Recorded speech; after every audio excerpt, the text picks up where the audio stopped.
Breaking news చూస్తున్నాం. Republican party అధ్యక్ష అభ్యర్థి డొనాల్డ్ ట్రంప్ పై మరోసారి హత్యాయత్నం జరిగింది. ఫ్లోరిడా రాష్ట్రంలోని పామ్ సిటీలో దాడి జరిగింది. వెస్ట్ పామ్ బీచ్ లోని తన గోల్ఫ్ కోర్టులో ట్రంప్ గోల్ఫ్ ఆడుతుండగా అనుమానాస్పదంగా తిరిగిన ఓ వ్యక్తి తుపాకీతో కాల్పులు జరిపాడు.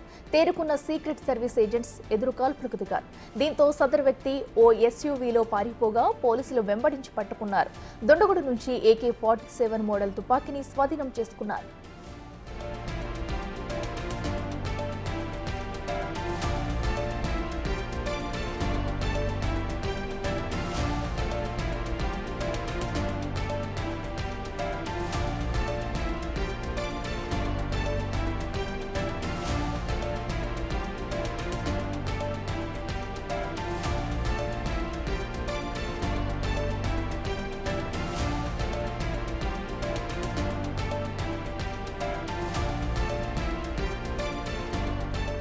రిపబ్లికన్ పార్టీ అధ్యక్ష అభ్యర్థి డొనాల్డ్ ట్రంప్ పై మరోసారి హత్యాయత్నం జరిగింది. ఫ్లోరిడా రాష్ట్రంలోని పామ్ సిటీలో దాడి జరిగింది.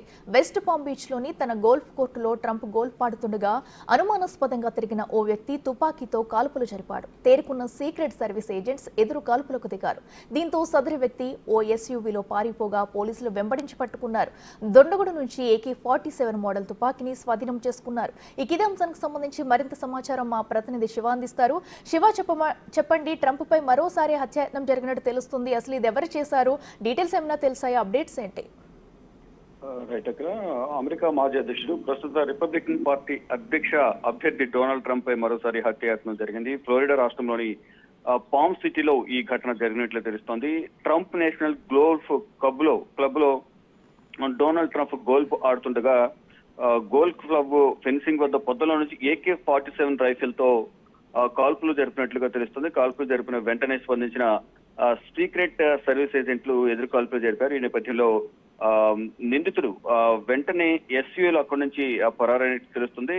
దొండగుండి వెంటాడి అమెరికన్ పోలీసులు పట్టుకున్నారు. ఇక కాల్పులు జరిపిన దొండగుడిని ర్యాన్ వెస్లీ రౌత్ గా గుర్తించారు. రెండో హత్యాయత్నం నుంచి సురక్షితంగా ట్రంప్ తప్పించుకునే నేపథ్యంలో రిపబ్లికన్ పార్టీ నేతలు కార్యకర్తలందరూ కూడా ఊపిరి పీల్చుకున్నారు. 2 నెలల క్రితమే పెన్సిల్వేనియాలో రాష్ట్రంలో బట్లర్ పట్టణంలో మొదటి హత్యాయత్నం జరిగింది. ఎన్నికల ప్రచారంలో భాగంగా ట్రంప్ పై కాల్పులు జరిగాయి. కొంచెం అప్రమత్తం సందర్భంలో అక్కడున్న సెక్యూరిటీ అప్రమత్తమైన నేపథ్యంలో స్వల్ప గాయాలతో, అంటే చెవికి గాయం కావడంతోనే ఎంట్రుక వాసనలోనే ఆయన ప్రాణాన్ని కాపాడుకోగలిగారు సెక్యూరిటీ. జూలై 13న ఎన్నికల ప్రచారం సభలో ఎయిర్ మోడల్ స్నైపర్ గన్ తో కాల్పులు జరిపారు థామస్ క్రూక్స్. ఈ థామస్ క్రూక్స్ కూడా రిపబ్లికన్ పార్టీకి సంబంధించిన సానుభూతి పరుడిగా గతంలోనే అధికారులు ధృవీకరించారు. ఆ కుడి చెవిని తాగుతూ ఈ బుల్లెట్ అయితే దూసుకెళ్లింది. ఈ ఘటనలో ట్రంప్ ప్రాణాలతో తప్పించుకున్నప్పటికీ ప్రచార సభకు హాజరైన ఓ పౌరుడికి బుల్లెట్ గాయమైంది. మరొకరు మృతి చెందారు. ఇక ఎన్నికలకు తేదీలు సమీపిస్తున్న నేపథ్యంలోనే మరోసారి హత్యాయత్నం జరగడంతో అగ్రరాజ్యంలో ఒక్కసారిగా ఈ రాజకీయాలు వేడెక్కుతున్న ఎన్నికలు సమీపిస్తున్నాయి. రీసెంట్ గానే కమలా హ్యారిస్ అలాగే ట్రంప్ మధ్య డిబేట్ జరిగింది. ఈ డిబేట్ లో కమలా హ్యారిస్ పైచే సాధించినట్లుగా ప్రచారం జరిగింది. దానికి సంబంధించి ఇప్పుడు ఈ కాల్పులు జరగడం ఏ విధంగా చూడాలి, కొంచెం ఆలోచించాల్సిన విషయం అంటూ కూడా కొంతమంది అమెరికన్ రాజకీయ విశ్లేషకులు కానీ సామాన్య ప్రజలు, కార్యకర్తలు రెండు పార్టీలకు సంబంధించిన కార్యకర్తలు చెప్తున్నారు. గతంలో ఎన్నికల ప్రచారంలోనే ఒకసారి కాల్పులు జరిగింది. అదే పార్టీకి సంబంధించిన వ్యక్తి కాల్పులు జరపడం, మరొకసారి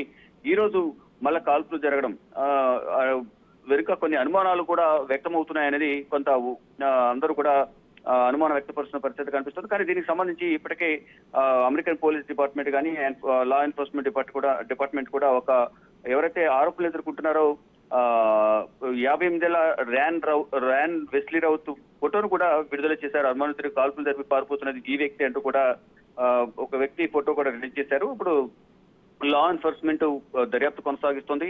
అంటే ఎందుకు దాడి చేయాల్సి వచ్చింది, గతంలో జరిగిన దాడికి ఇప్పుడు జరుగుతున్న కాల్పులకి ఇద్దరికి మధ్య ఏమైనా లింక్ ఉందా, దీని వెనుక ఎవరు ఉన్నారు అనే దానిపై కూడా అమెరికన్ పోలీస్ విభాగం అయితే దర్యాప్తు కొనసాగిస్తోంది.